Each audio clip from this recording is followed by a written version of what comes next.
So good afternoon, everyone, and welcome to today's forward motion session. In 2023, TIO is encouraging forward motion to ensure we are providing our members and stakeholders with the most current and relevant resources to allow them to be successful at the pace at which they are ready. Forward Motion is the title of our stakeholder call series, and these will be scheduled on an as-needed basis, featuring presentations from industry experts on a specific topic, event, opportunity, or service that you may want to be involved in to make your business succeed. And Forward Motion will also feature industry updates and presented by the TIO team when applicable that allow you to have the current information required to operate your business. We recognize that our work as an industry, as a business, and as leaders, and the work of our community partners takes place on the traditional territories of the Anishinaabe, Cree, and Haudenosaunee. We acknowledge that there are 46 treaties and other agreements that cover the territory we now call Ontario, and we are treaty people. We are thankful the original hosts welcome visitors to work, live, and benefit in these territories. We are thankful for the Anishinaabe, Cree, and Haudenosaunee who have cared for these territories for thousands of years. And we are thankful for the Indigenous community who continues to celebrate the strength of Ontario.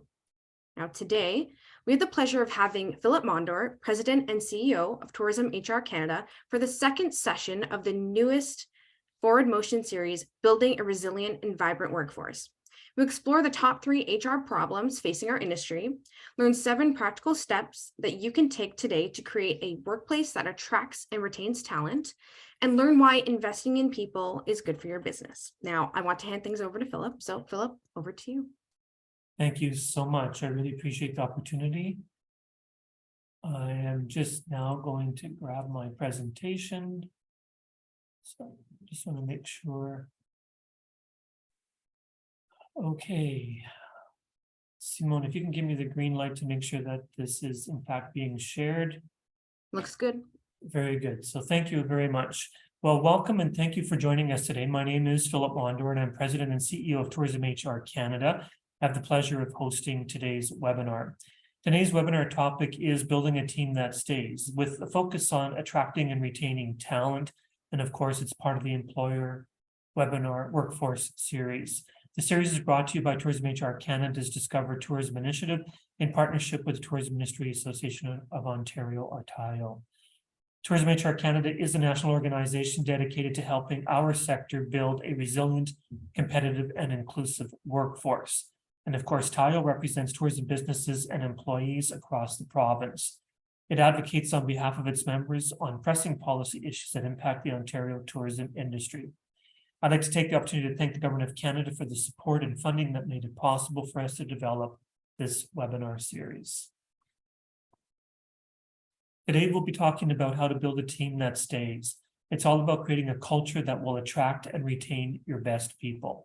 We'll begin with a look at our current context, including how COVID-19 has impacted our industry and our workforce over the past 3 years, and what we can do to recover, grow, and thrive in the new economy. This is a deep-rooted problem that will take a multifaceted approach to resolve.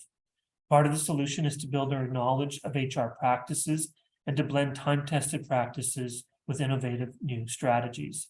Your business will benefit by creating an appealing, diverse, and inclusive work culture that attracts and retains talent.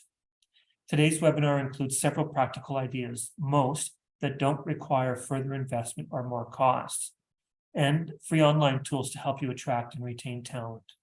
There will be time for Q&A before we end today's session, where you can drop your questions into the chat for discussion. Finally, the webinar is being recorded, as you know, so you'll be able to access the recording presentation following today's session. We have a lot of ground to cover, so I'm going to get started, and I'm going to be fairly brief in a few of these opening slides. It's all around the context. COVID-19 has caused massive worldwide disruption. It sent unemployment rates soaring and devastated many sectors, but it hit tourism especially hard. Before the pandemic, over 2 million Canadians worked in tourism.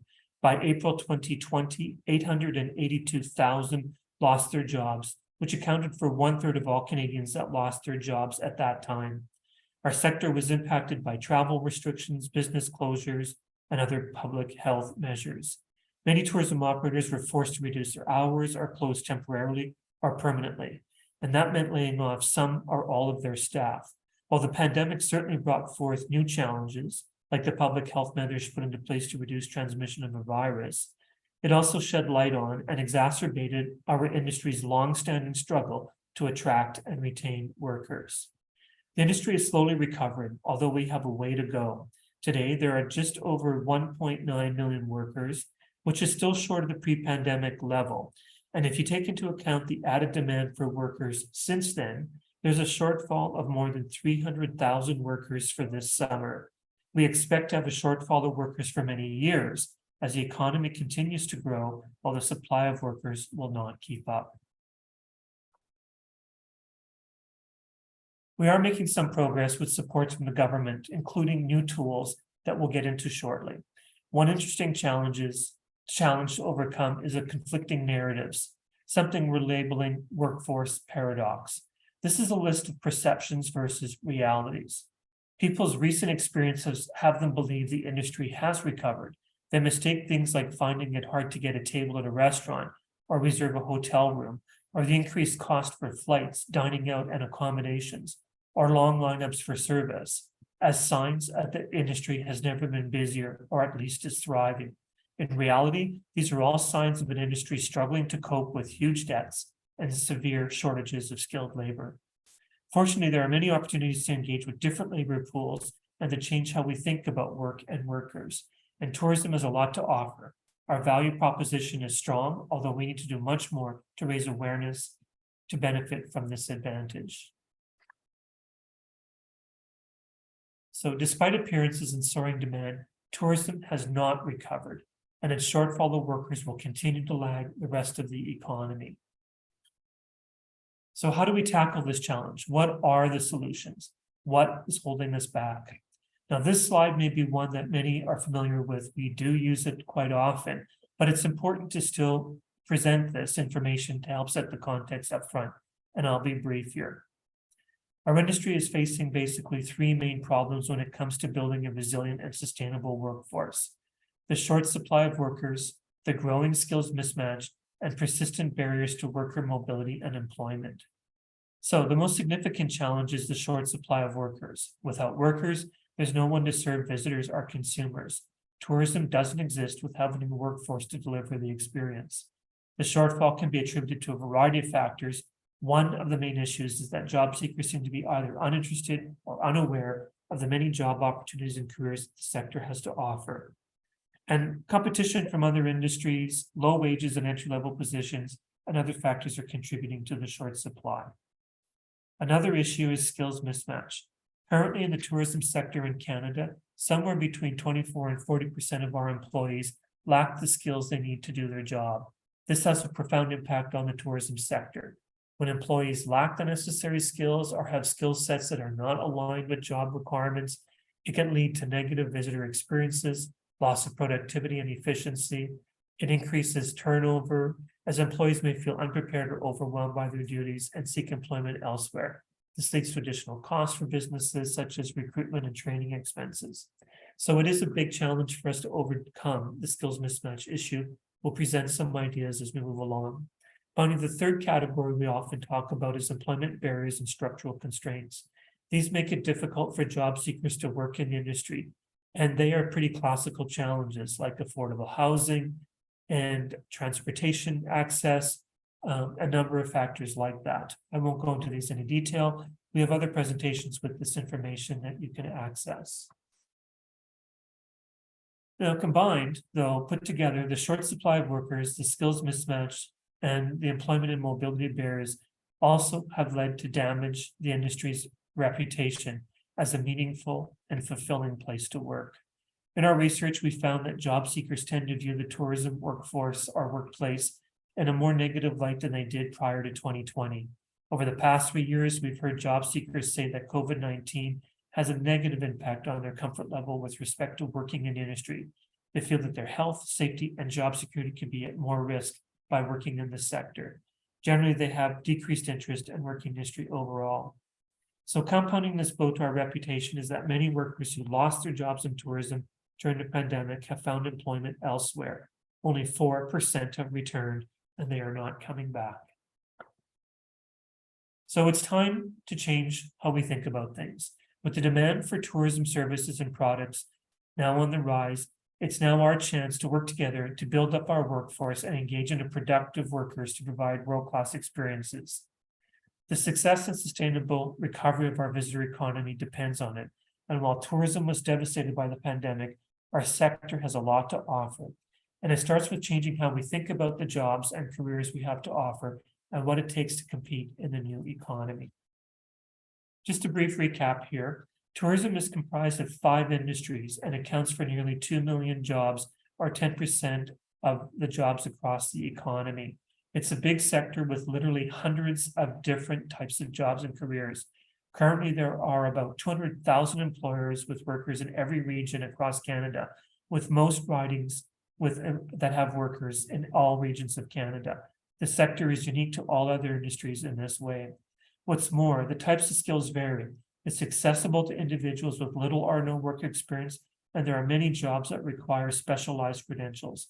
The skills earned are highly transferable and in great demand, which also means that people can and do accelerate in their career aspirations quickly.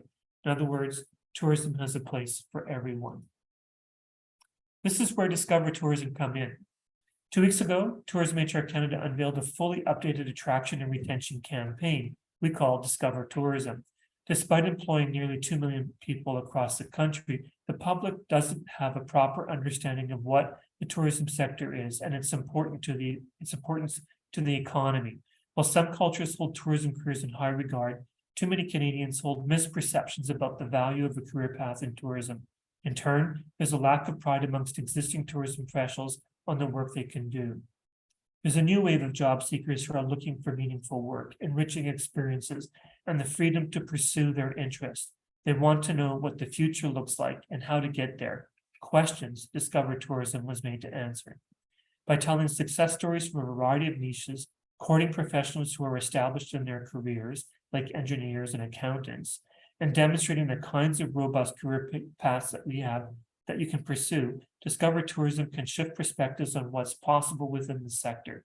Discover Tourism can celebrate qualities existing workers have in common, while with job seekers like empathy, authenticity, tenacity.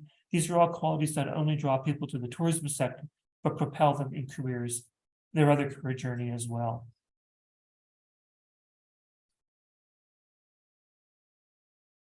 Tourism is a way to gain independence by pursuing what is meaningful to you, so your career path can be unique to your values and lifestyle. The central message in Discover Tourism is tourism can take you there. This site is the destination for anyone exploring what tourism can offer, with inspiring video features, career pathways, success stories, job profiles, interactive tools, resources around skills, education, and more. There's a special section dedicated to employers. Complementing this will be content for additional tools for employers, as well as intermediaries such as educators, career counselors, and parents. Discover Tourism is a place for you to start. Employers can benefit from using the tools and messages on Discover Tourism. It's uniquely designed to address the very issues I've mentioned. Here's an example from Discover Tourism under Guidebook and Career Pathways. You can see that people can navigate the system by looking at the different industries within there. And then as they dig into the session, into these different panels, they will get a depth of information to help them with a number of needs that they may have. It's a journey that is uniquely tailored to each person. Finally, to further reinforce the unique aspects and opportunities with tourism jobs, the sector is unique to most other industries because it contributes much more than to the economy. Tourism is synonymous with Canada's identity. It emphasizes social capital and cohesion, promotes inclusion and diversity, and contributes to cultural heritage and preservation. I won't go through this slide in any detail. Simply put, tourism contributes to the wealth and well-being of Canadians and visitors. Be sure to leverage messages like these and the ones from Discover Tourism. Tourism's competitive advantage is how well aligned we are with the values today's workers are seeking. It's much more than a job, it's a lifestyle. So the sector has a lot to offer. Why then are we not attracting and retaining more people? Well, let's start with today's worker expectations and ways in which employers must align their HR and business practices. To start, we need to shift our mindset toward a worker-centric model, to consider every job candidate that walks through our door as an opportunity and to ask, where can they fit in instead of do they fit in? This gives you the flexibility to consider the skills a person brings to the table and design a job to fit them. And then after hiring them, create an individual development plan to help them grow into the role. This is the essence of good HR practices, understanding how to support the needs of your people. When you can shift your mindset to think people as an investment rather than a cost, you find there are many more potential workers in your midst. A summary note then. It's all about where you need to shift your focus or double down on our efforts. Employers need to acknowledge that the future of the business depends on the people they employ. If we're going to evolve as an industry, business leaders must make people their priority. The challenges we face are not new ones. We can't accept reputation for low quality jobs, difficult employers, or problematic working conditions. Our sector deserves better, and so does our workforce. This is the challenge we must meet. So again, stop thinking about the workforce as a cost, but rather think about it as an investment. You are in the business of human capital. People are going to remember these experiences for the rest of their lives. The people that work in our industry, it's the memory makers. They create the transformative experiences. It's your dependence on them that demonstrates why you are in the business of human capital. But what do we mean by that? Well, let's break that down a little bit more. Part of the change in mindset is to acknowledge that all tourism operators are in the business of human capital. It's all about the relationship between employees and employers and amongst work colleagues. The good news about this, you're already well equipped to work this way, and it doesn't mean more money or time.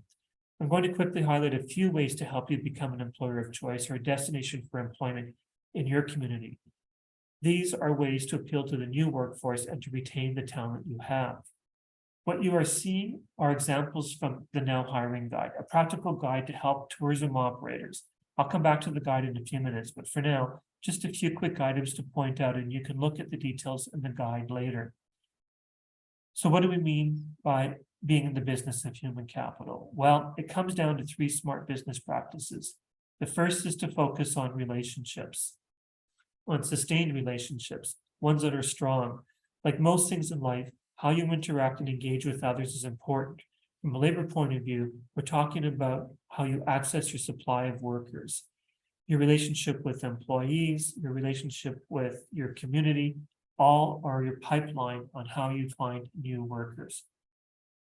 The second category we have here is around making work a better place.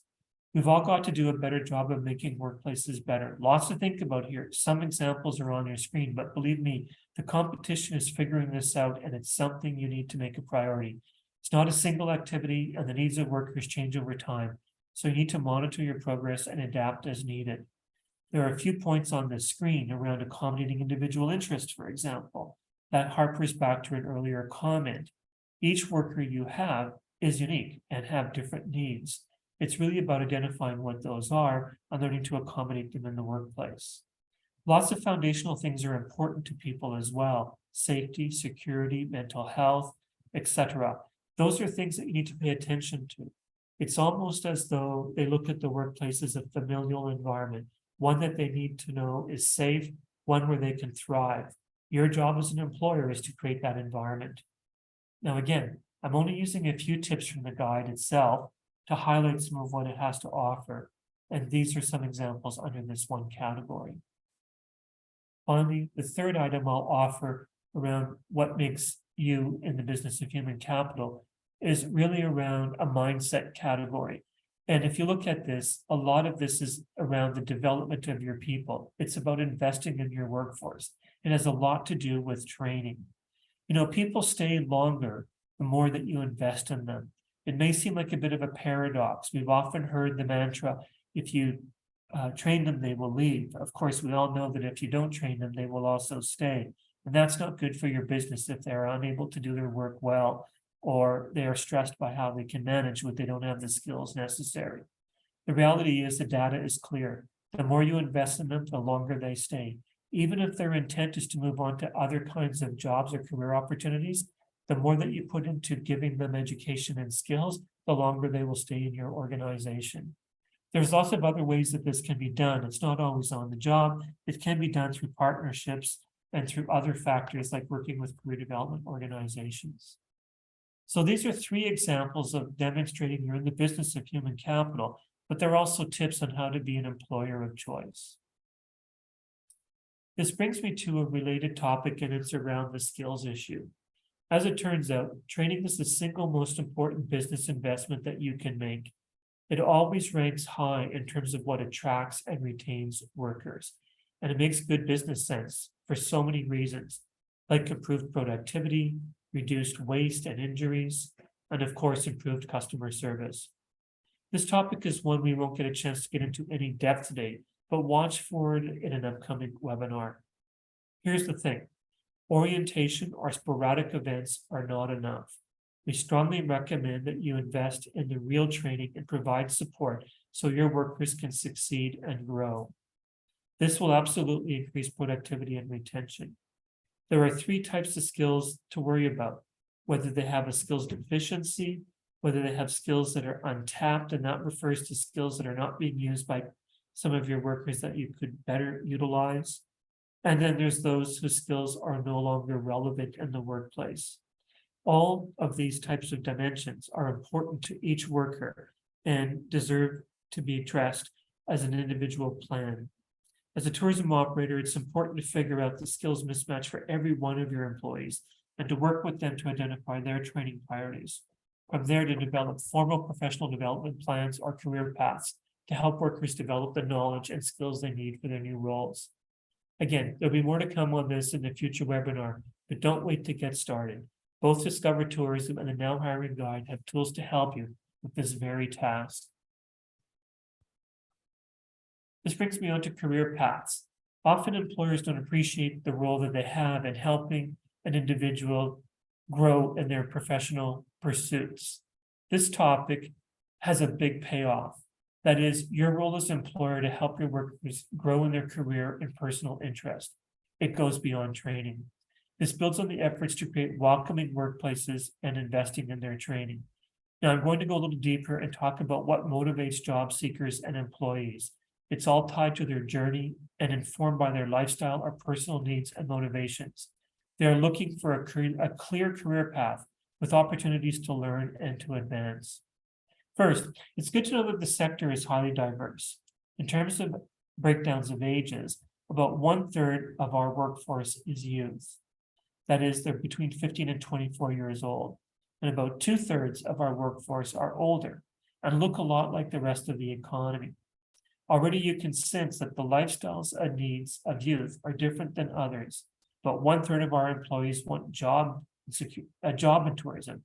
This demographic tends to skew young and has higher turnover rates.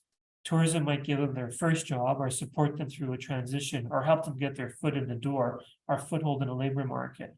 They are workers that want casual work, extra income, or to support other life goals like pursuing an education.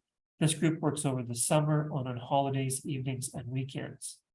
Of course, the 2/3 of our workforce have a deliberately chosen a long-term career in tourism. This group is older. They are anything but beyond 25 years of age. They are entrepreneurs. They are professionals who are pursuing a wide range of occupations within the sector. Let me break this down a little bit more. We've started to do some specialized work around this. I'm going to break this down and you'll see why it's important to know what motivates job seekers or workers to unlock ways to attract and retain them based on their lifestyles. That is, where they are in their stage of life. Let's walk through each of them along with drawing links to ways you can better target your efforts in each case. Start off with what we call adventurers. That's the first category. Those are the youngest of the players that we've identified.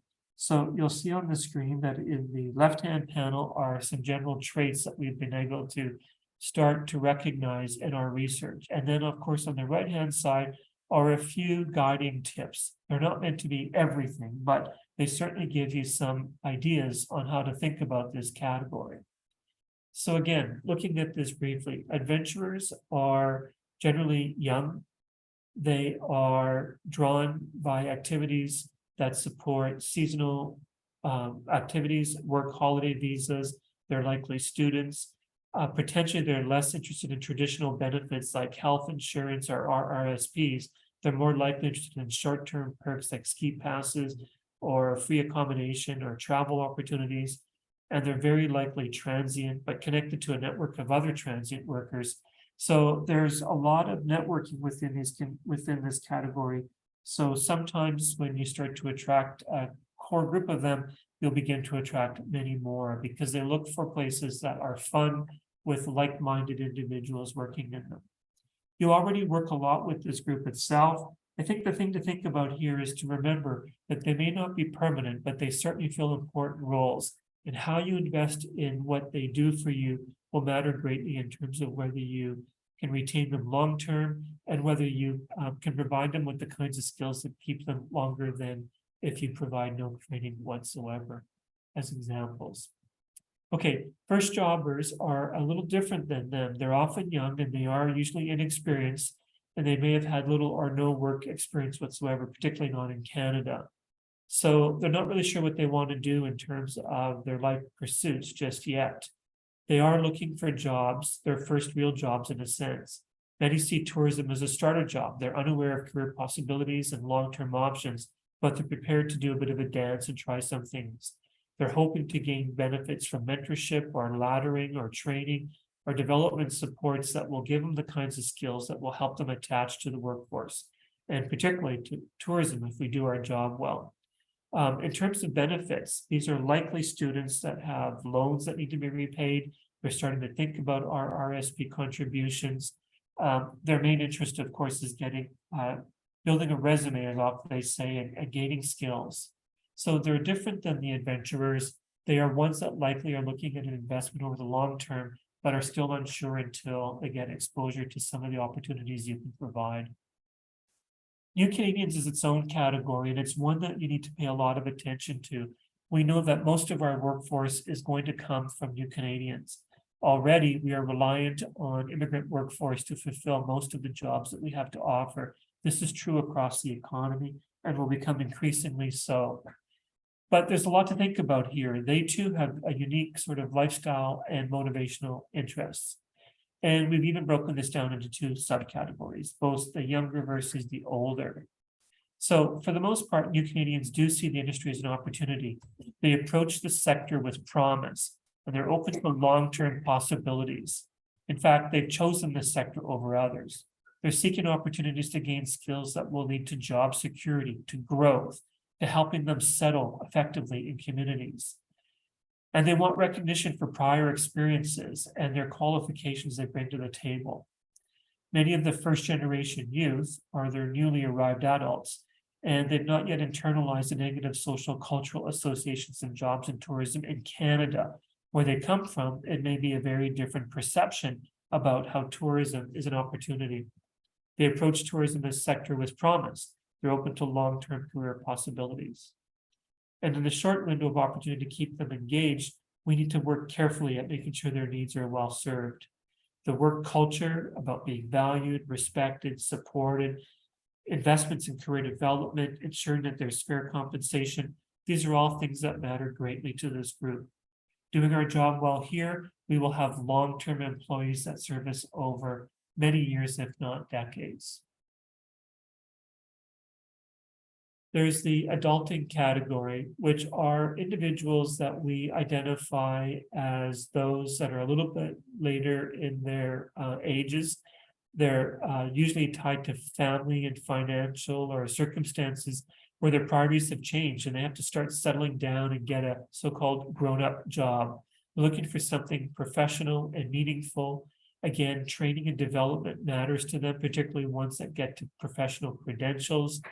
And the more traditional benefits start to become important, which really helping them identify and customize which benefits make sense to them goes a long way. Like our RSPs will come a higher priority here. By supporting them with career pathways and helping them build their own path is going to be important. This is where career sort of advisement is a big part of what you need to do. These are individuals that are looking for roles that advance what skills they have, and they're destined for roles that are operational supervisory or management, roles where there's more autonomy, and they are a huge opportunity for you because they intend to be lifers, as we say in the field. So again, your investments are going to be different here, but be sure to be flexible with your scheduling to accommodate lifestyle demands like raising a family and other priorities that may have. And finally, the last category is one that we as a sector need to do a lot more to try and attract a larger percentage of. They're called second acts. These are people who are new to tourism. They've worked elsewhere, they're in transition, or they're sort of semi-retired or retired, looking for kind of casual work. They're either changing careers or looking for second job opportunities, but they're now discovering tourism later in their life. They bring a lot of experience with them, skills, practical abilities, expertise, and they want this recognized and they want to be able to apply it. What they want varies from person to person, of course. Providing them with a menu of options and let them build their own package can go a long way. So again, I was kind of generalizing all of these, but what's the point of breaking this down? Well, it's acknowledging that the diverse lifestyle needs and interests of job seekers. And hopefully you can imagine that many of these matches to the types of jobs and careers tourism has to offer. Bottom line, employers that tailor the messages and job offers can attract and retain workers they need. It's about being open to the skills that workers bring to the job and tailoring the work to each candidate that walks in your door. This is an example of being worker-centric, as we talked about earlier. If you don't offer a tailored job, basically they go elsewhere. Which brings me to this slide. I want you to remember that we're part of a much broader labor market context, and the competition for job seekers is fierce. If you look at the data over the next decade, the gap is going to continue to grow. In other words, the demand for workers across the economy will continue to outpace the number of workers that are available. We are already losing our share of that workforce. You're not just competing with the hotel across the street, you're competing with employers across all sectors. If you implement a worker-centric approach to your attraction, development, and retention strategies, you'll set yourself apart from the competition and boost your chances of building an engaged and resilient workforce. So back to Discover Tourism, let's offer some tools that can help you do these things. To show you a few examples, I pulled up a few slides. But again, we don't have time to go through these in great depth, so I do hope that you'll go check out the site afterwards. This example here, linked to the topic that we're talking about, are factors to help build a healthy work environment. There are several tips on the site to help with these. Some of the key factors that are identified are around resilience, productivity, cooperation, and adaptability. It's a lot of jargon. What does some of that mean? Well, basically, the factors that the site will help you walk through are the 7 main points listed on the screen: organizational culture, the kinds of relationships that you have with your workers, conflict management schemes, empowerment, communications, how you recognize employees, and how you support events. Now, just so everyone knows, these factors are not arbitrary. They come about as a result of research of what the new workforce is seeking, what people say they look for, why people will stay with the workplace, or why they leave if it's not available. So pay attention to these ideas. The website includes a little more detail for you to help set these kinds of structures up. Think about these factors. My bet is that a lot of this you can do already. It might just be a little bit more about how you shift the way you do them, or making sure that you're more explicit in demonstrating that you do have it to offer. Let's go on to another example. Again, under the tools and resources, you'll find one called How to Attract New Employees. And there's a checklist in here. So it gets you on a journey of understanding how to tackle this in a practical way.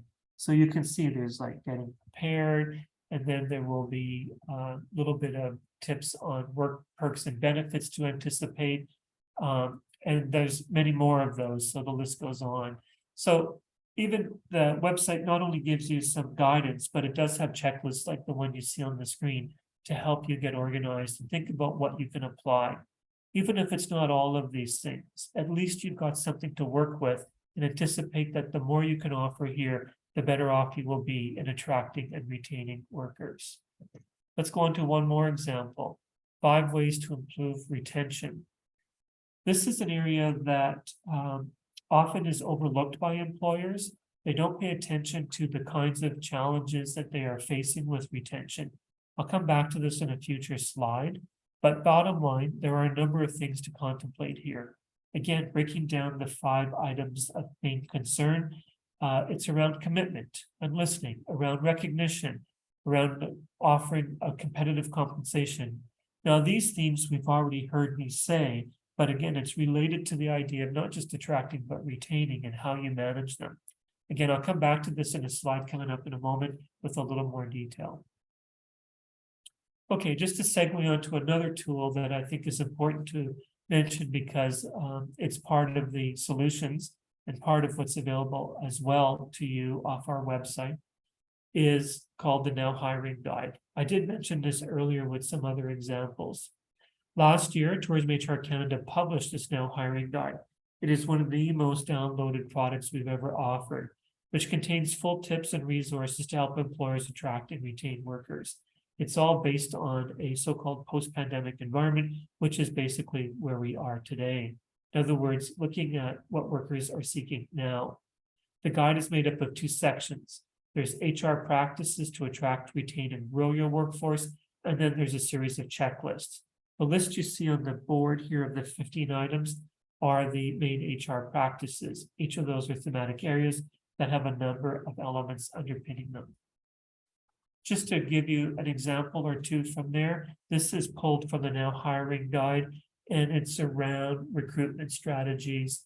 You can see that there are a number of items on here. As we've discussed, effective recruitment takes diverse marketing strategies. You wouldn't market a summer job the same way you'd market a career track position, for example, as well as honing your message around the types of jobs you have to offer.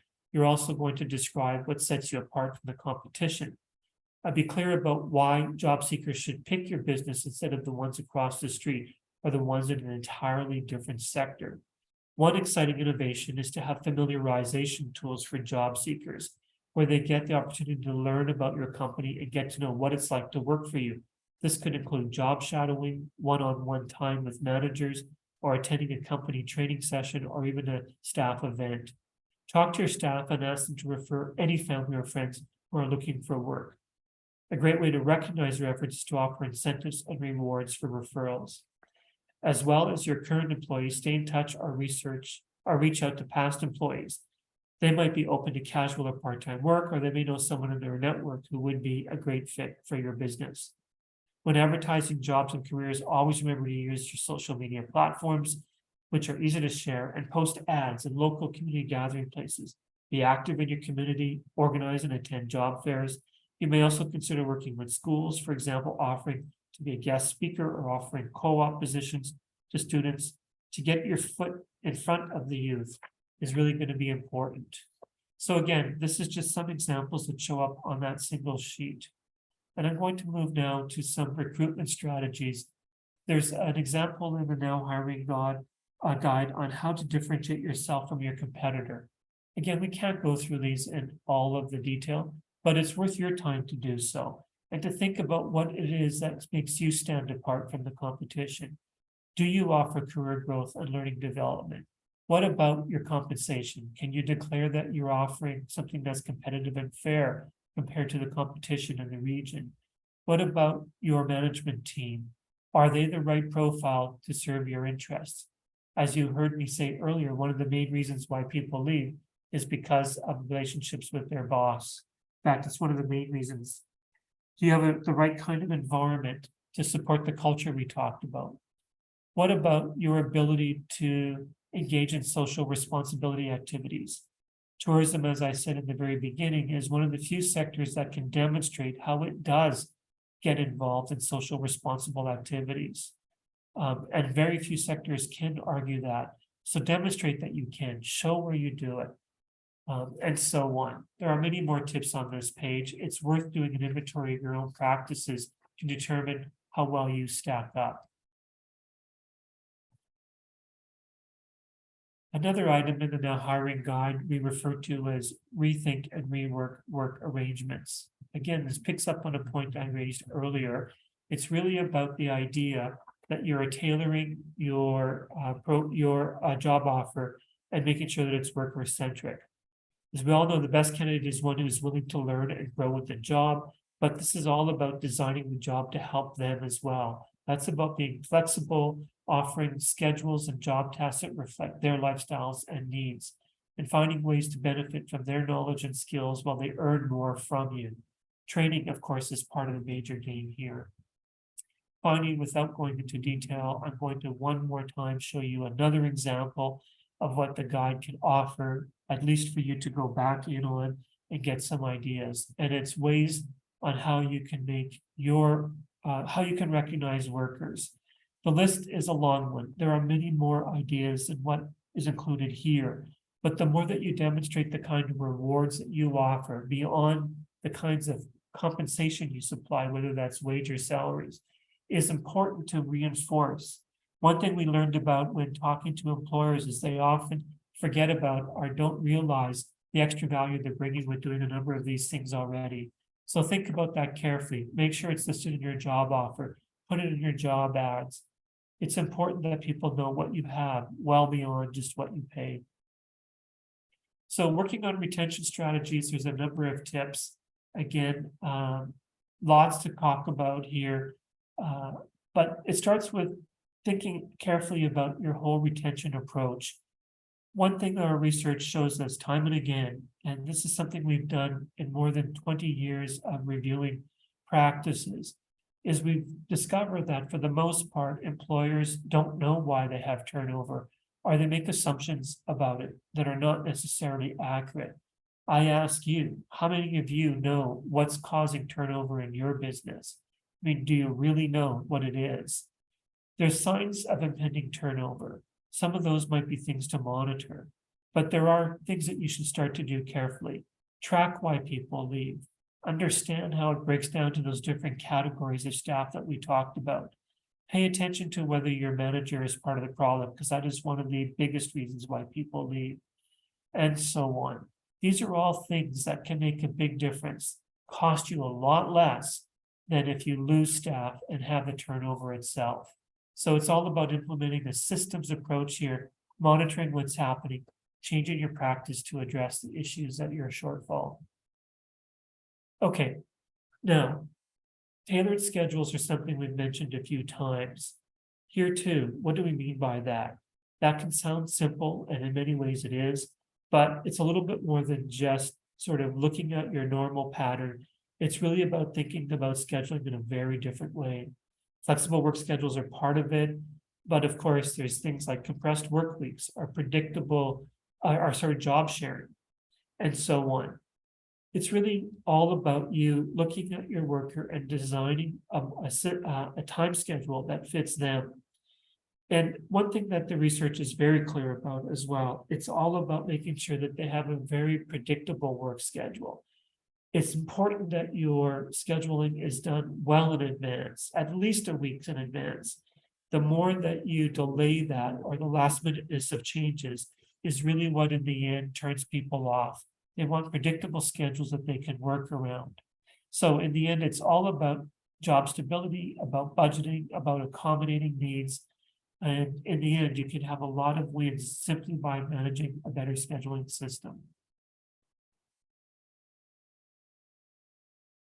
One tool that's in the guide that I think you can find very helpful if you're not sure where to begin, it's a little bit about figuring out where your retention strategies and challenges are today. There's a simple instrument, it's really a one-pager, and the way it's designed is you get your staff to fill this out with anonymity so they can just collect what their views are.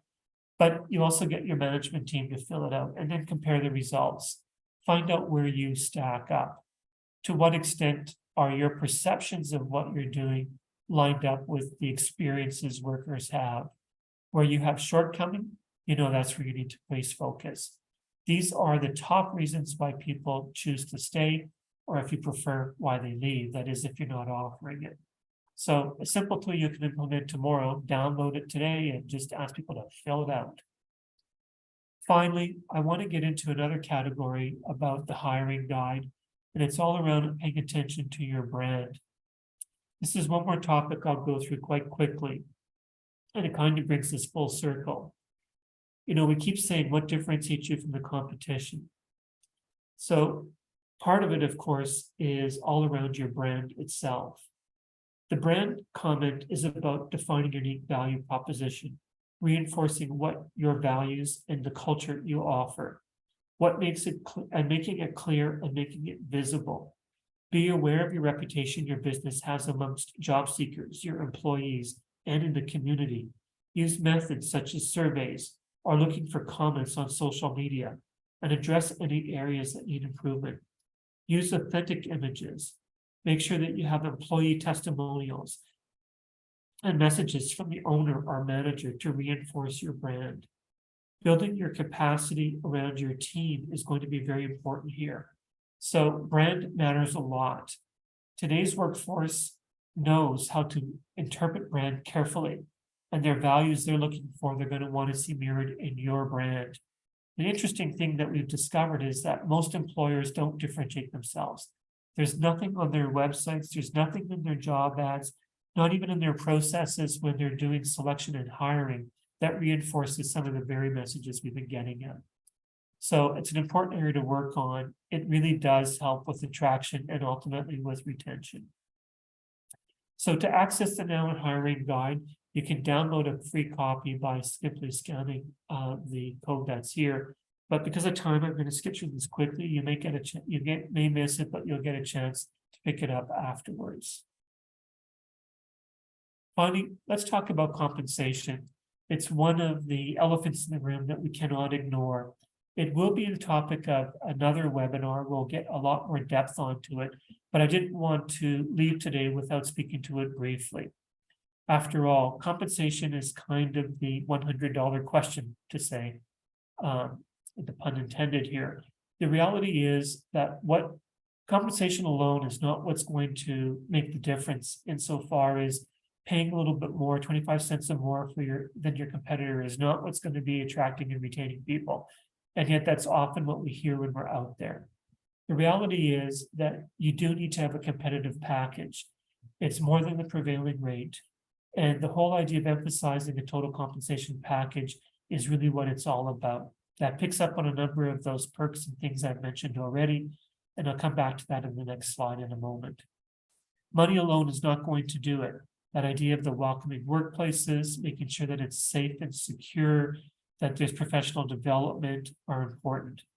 And again, I'm underscoring a key message here. The most cited reason why people leave is the manager. So if you're not investing in your management team to make sure that they have the skills to support workers and that they support the culture that you intend, then you have a big problem there. You may be losing many people simply because they're not well equipped to do the job as they should. And finally, you really do need a compensation plan. For those interested in knowing more about this, the presentation on this item will get into some details about this. In the end, it's really about what differentiates you from others and designing something that's tailored to each worker. Something you've heard me say over and over, tailoring to each worker. It's a common theme around this new workforce. I'm going to go forward here. Sorry, and I'm going to just give you one more slide on compensation. This is what we'll pick up in that presentation itself, but it's about that defining of a total compensation offer. As you know, there's usually of course, there's going to be salary or there's going to be wages paid, but there's a whole lot more that you offer. There's an example of a form that you can use to begin to anticipate what those things are. Our work with other businesses and with some of our research activities show that when most of our businesses in tourism begin to identify and quantify what they supply beyond wage or salary, it could be as much as a 30% premium in hard value than what they're paying as a base salary. That makes a big difference when you're looking at what you're providing as a statement for your employment. There are many different perks and opportunities. Again, the guide includes a lot of examples for you to draw from. Finally, I want to talk about one last item. I'm going to wrap up this presentation with a quick look at the blended workforce. We've discussed the ever-tightening workforce that's leading to fierce competition for workers. It's essential to modify your operations to find ways to work with fewer workers and, as we mentioned briefly a few minutes ago, to tap into a shared supply of workers. A blended workforce is one where a business engages employees with different types of work arrangements to meet their needs. The different work arrangements can include part-time and full-time employees, temporary and seasonal workers, as well as contract and permanent staff. The blended workforce model allows tourism operators to quickly scale up or downsize the workforce as needed. Employees can enjoy a flexible work schedule and diverse working conditions and relationships. So it's made up of three things: an anchor team, that's your core team that you probably rely on to fulfill a number of different responsibilities, often are multi-skilled. It's shared workers where you have formalized co-employment arrangements with other businesses. Many may not even be in tourism. And of course, that is designed around the interest of the worker themselves. And of course, there's contingent workers. Many of you already do some work with them, but that's with freelancers, gig workers, consultants, contractors. Combined, this is the way the workforce must move working forward. That enables this sector to work with fewer people, but still fulfill the demands. The webinar on June 13th will help you look at this more closely. Okay, that leads us to go to our Q&A session. We have allocated a good 5 minutes for this. And what I will do is stop sharing just to see that I can, what I will do is ask you to please put your notes in the Q&A, in the chat section. I'll monitor them if you've got any questions. If not, what I'll do is advance to a few other slides and talk about a few other things while I'm waiting on questions. I should also add that if there's not enough time in today's session, please do send your questions in. We'll be happy to follow up later. Okay. Is this one question? Yeah. Okay. So the question is, excellent presentation. I have a good conversion rate from high school co-op to full-time employees, albeit not lifers, which is not expected today. Do you feel there's potential with high school co-op? Absolutely. In fact, I think this is a very important message, that it's necessary to work closely with your education providers in your region, whether it's high schools, universities, or even private training institutions. The more that you have the idea of work integrated learning opportunities and those relationships, the better off you will be. In fact, the schools are much looking for those relationships, and there's formalized ways to do it. You can benefit greatly. I strongly recommend you do so. And in fact, we've got some tips in the guide for that. Michelle's asking, any thoughts on how to recruit a more diverse tourism workforce? Yes, we have many thoughts on that, Michelle. It's one area that we didn't have a chance to get into depth today. We know that there is a need for much more. We as an industry have a more diverse industry than most any other in Canada, but the room for more diversity is there. We have particular strategies around Indigenous workforces, around the BIPOC categories in general. And those are subjects that we can pick up on another session to talk about them. Do check out our website. We've got specific strategies in that area, and it's something employers need to pay attention to. Sorry, I don't have time to get into that in greater depth. Another question we have here is, there online job sites you would recommend? People are now looking nowadays, Indeed, Job Bank. So that's an interesting question, and I think it's a very complex response, but let me give it a try here. The market is flooded with job matching sites of one form or another, and many employers find that they are difficult to navigate or they're not ideal. That is not to say that they're not useful per se, but in the end, there are so many out there, and it's really hard to know which ones are the right match or a good fit for your business and for your capacity to work with them. There are some national sites, there are regional ones, there are some that are not tourism centered and others that are. we, Discover Tourism, are going to be launching a curated a section that will start to populate the job sites that employers recommend. At the moment, that is not up there. We're just actually reviewing those sites today. So there will be some firm recommendations on it. Meanwhile, our only advice is to try different ones out. And really the gig here, the game is to try many, because no single one is going to solve your problem. I know that's not an ideal way to think about it, but that is perhaps most, it's a practical point, and they're not that complicated to work with. You'll start to know which ones yield better results than others.